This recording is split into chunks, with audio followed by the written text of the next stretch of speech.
thanks, Ben. It's a real honor to be here. This is actually my first time here. I'm excited to join. I've gotten to know Ben a little bit the past few months, and he's a great guy. I love what he's doing.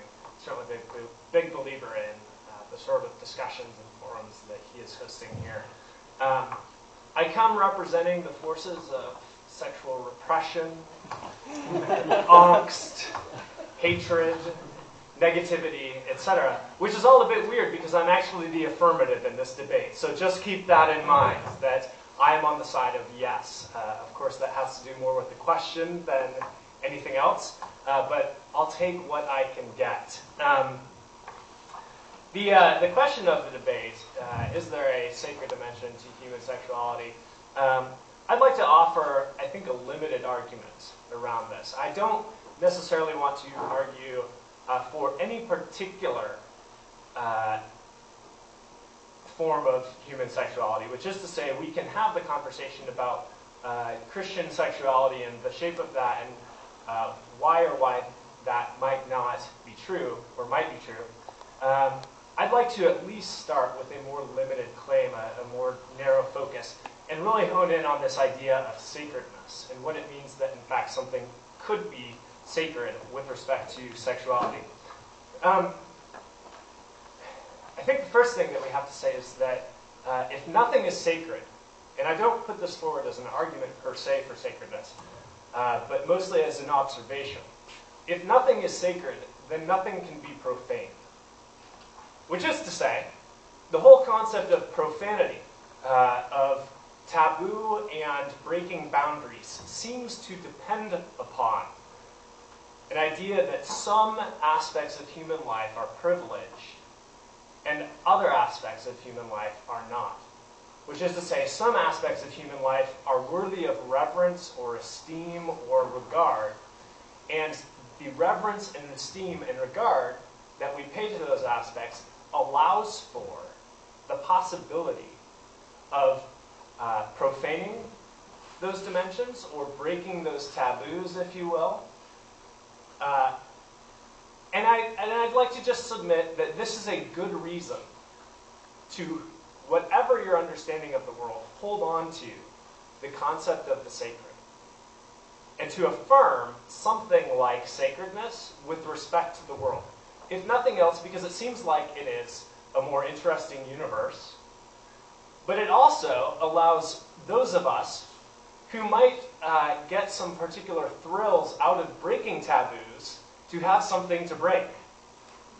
The world doesn't seem to be any fun if you can't break any laws at all. And so, in one sense, I'd like to preserve those who want to break lots of laws. I want to give them the freedom and the opportunity to do that. And that can only happen if there are, in fact, some laws to break.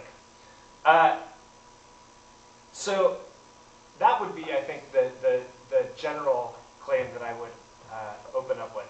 And Ben, 10 minutes. Would you watch that? I am, actually. And I'll give you a 1 minute one. Thank you. I'd appreciate that.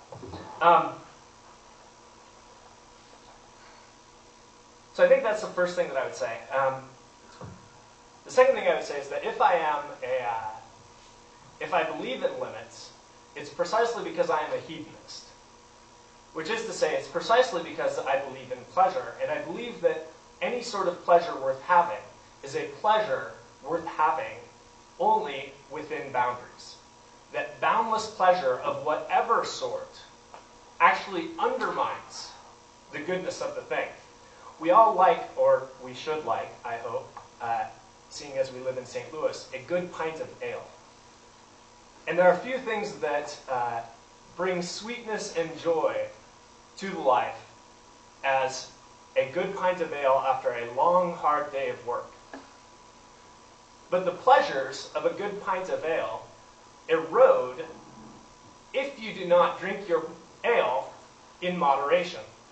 And the true connoisseur, the true hedonist, will in fact respect the limits of alcohol and want to stay within them, not because they think that alcohol is itself bad, but because they recognize that the goodness of alcohol is good only insofar as alcohol can take you.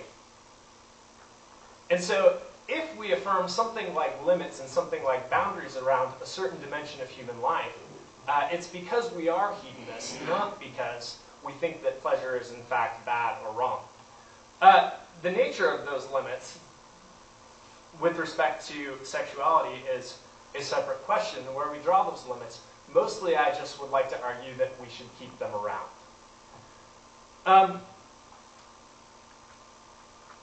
How does all this come to bear on sexuality? I would say this.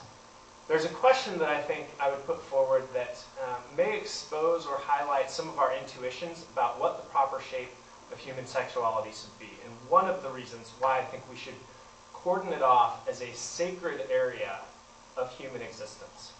The question is this: is it appropriate or fitting to have sex in front of our children? To allow our children to observe us in the act of lovemaking? This is a sort of bizarre question, and one that I never, growing up, ever expected myself to ask, at least with any degree of seriousness.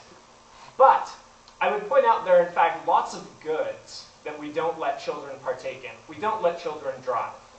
We don't let children vote.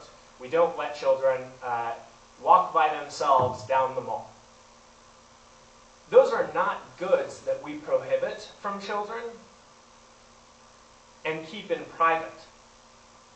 Which is to say, those are public goods. Those are aspects of our lives that we all partake in as grown adults, that we view as fitting for grown adults to partake in, that we do out in public. Sex, however, for most people, is in fact a good that we reserve for adults, but we also add the qualifier that it is a good reserved for adults within the boundaries of privacy. Now, there are obviously exhibitionists among us, or if not among us, out in the world. But I'd point out that the whole thrill of exhibitionism, again, depends upon the goodness of privacy, and depends upon the taboo of privacy for its real energy. What fun would being an exhibitionist be if we didn't value privacy as a culture? So it seems like there's something about human sexuality, with respect to our intuitions about it, that values privacy, that values a closed door. Now, I'd point out that it is possible that that sense of privacy is grounded in the fact that we all think that sex is shameful and dirty and gross, and we don't believe that people should partake in it. That is one possible understanding of that. It is, however, I think, an understanding that undermines the real nature of sexuality.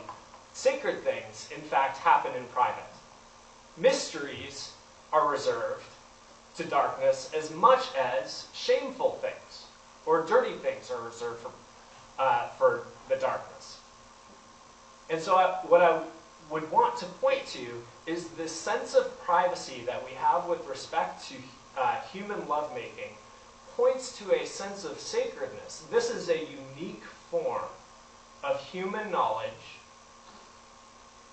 of another person that is limited to adults, because because children, while being sexual creatures, their sexuality is in fact latent. And we recognize that it's good for children to not be sexualized. And so it's a unique form of human knowledge limited to adults that is done in private precisely because the goodness of the knowledge of another person and the goodness of the intimacy is not shameful, but is so good that it needs to be reserved for the mysteries that go on in private. This is, I think, a general case for keeping sexuality sacred. And when I say sacred, I mean revered, esteemed, set apart as a unique form, as a unique cultural aspect, such that it's something more than the sorts of pleasures that we get in the rest of our lives. It is something more than, something different than the pleasures that we get even from drinking ale, which we do, and notice we do that in public, and once people start drinking ale by themselves in private, that is one of the points when the goodness of ale actually goes awry, and we start to get concerned about people. 1 minute. Excellent. Well, then I will wrap up. The last thing I would say is this in the final minute. What would I say? Every pleasure worth having comes with a cost. I take it as a basic rule that goodness, that any good worth having, requires self-discipline and limits in order to achieve it. We cannot have every good in this life that we want without paying a steep price. You don't become Steve Jobs and create the iPhone without drawing significant limits and boundaries around the rest of your life. And so the last thing I would say about the sacredness of human sexuality is this. It is a good so good that it requires limits. That the depths of human knowledge that is contained within the act of sex is a good that is so powerful, so deep, so transformative, that it requires the sort of self-discipline and discrimination that says no to everything else so that the goodness can be had. And that would be my understanding, the general account of human sexuality and its sacredness.